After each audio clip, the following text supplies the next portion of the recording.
Hello all. It's been a little while since I've done my video updates. I found out the other day, if I'm repeating myself, I'm sorry, but it's been so long and I haven't looked back. But I found out the other day that the canoe wasn't a go because of supply chain issues. So, as I was so close to Toronto, I decided that I was going to see one of my other friends from the Toronto area, and I spent a couple of days traveling to go and meet him as well. We had a couple days of adventure, going and checking out parks and reconfiguring my little camper setup so that we can fit him and I can haul him back to British Columbia with me. So the last night before, the last night before we left, that was what we did. He helped me haul things into my hotel room. He provided moral support. He helped science things, as he likes to say, to get everything to fit. It ended up just meaning we put a lot more stuff in the top bag, which I'm actually kind of glad that I got because it's bigger than the one I had previously. If you remember, the zipper stopped working on the previous one. So it at first seemed more like a setback when it happened, but now it's become a blessing because I can continue my hoarding ways. I can bring all of my knitting and my various blankets and my squishy kitty cat thingy and not have to worry about making any hard choices on what needs to go and what needs to stay. But anyway, we are doing a very, very hard drive back from Toronto to Edmonton. And last night, we drove for a couple hours. We left Toronto area around, I want to say it was 8 p.m. or 10 p.m., and we drove for a couple of hours. But by the time we got to anywhere we could sleep, it was dark, obviously, and rather late. It was also freakishly hot. I couldn't tell you what the outside temps were Fahrenheit or Celsius, but I know that I was wearing shorts and, well, kind of gross, but this same tank top, which I'll be showering tomorrow, by the way, and changing my clothes. But I was wearing shorts and a tank top, and I couldn't barely stand to be in the vehicle. So the friend is pitching a tent outside of the vehicle every night because there's just no way. Even if we were that comfortable with each other, like there's just that's a solid no. That's not ever going to fit two people. So yeah, he's fine pitching a tent, and yeah, so we pitched our camp, so to speak, at one of the free campsites I came across on a website I know about, and it was right by this canal lock area. It was pretty cool. When we woke up in the morning, we went and explored it a little bit. So we fell asleep pretty late. There was a thunderstorm, and it was so incredibly hot all night, even with the thunderstorm.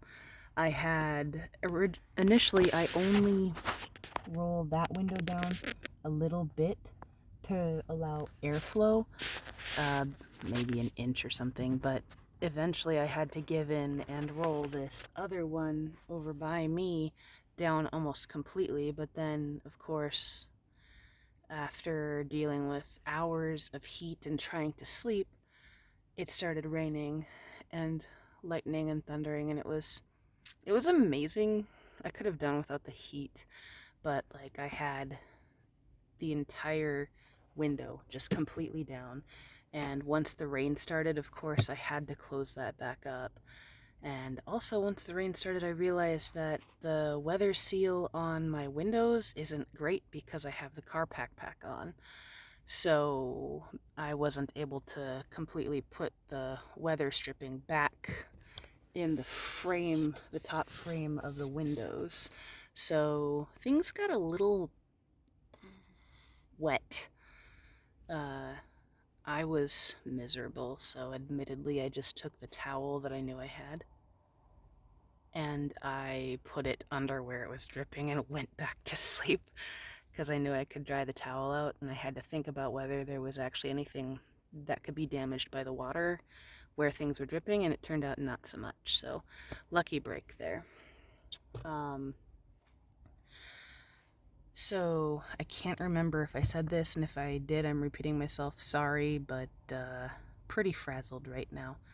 Today we drove 1,370 kilometers, not from Acton, but pretty close, to the Flying J truck stop, or gravel pit. There's kind of just a gravel pit behind it. So we drove back behind all of the semi trucks, and we are staying overnight here.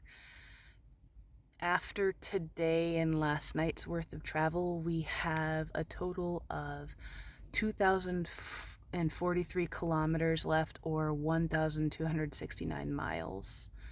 And since we'll be splitting that over 2 days, we just have to average around 1,021 kilometers, or 635 miles in a day. Now, I mean, yeah, that's a lot. Today's day of driving was, after all, 851 miles. I don't think I've ever driven that much straight in a day. It's a lot.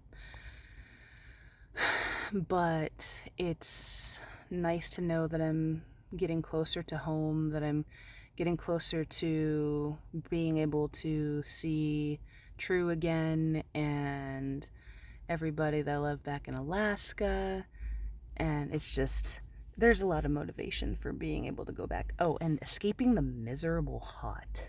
That's definitely a motivating factor. Like, it's probably weird, but I was a little bit excited when we got out of the car to get camp set up for the night, and my breath was visible. Like there was cold enough temperature that I could see my breath. And I was just thinking, oh, I may have to bundle up a little bit, but that's nothing new. It'll be a lot better than not being able to escape the heat without getting like public indecency fines or something. So that's pretty cool. But yeah, so right now I am in my micro camper and I'm just kind of winding down for the night. I have felt a little bit bad about not doing these videos anymore.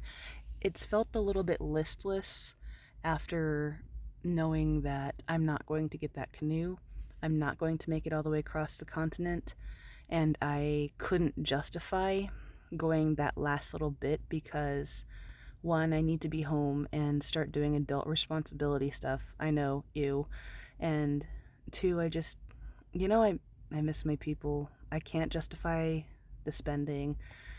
I need to focus on other aspects of my life after this trip, and because of that, I can't stretch this trip out to be just indefinite.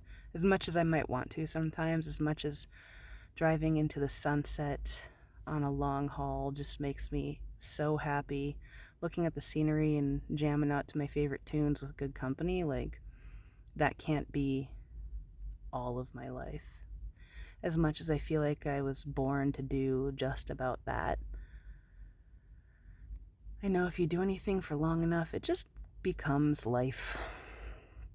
And that's part of why I shake it up. That's part of why I change the routine. That's part of why I know that I have to go and I have to live life and go on these adventures. It's just what I'm here for. But part of that is because then you appreciate what you have when you're sitting still. And I'm just about out of any crazy updates. Obviously, because of the long hauls and the chaos, I haven't been doing all that much knitting, but I am about to the point where I need to buy more yarn. So we'll see. Maybe after we get to Edmonton and we have some time to chill, I'll be able to focus on some of this other stuff. But wish me luck. Tomorrow's another long, long day. Peace.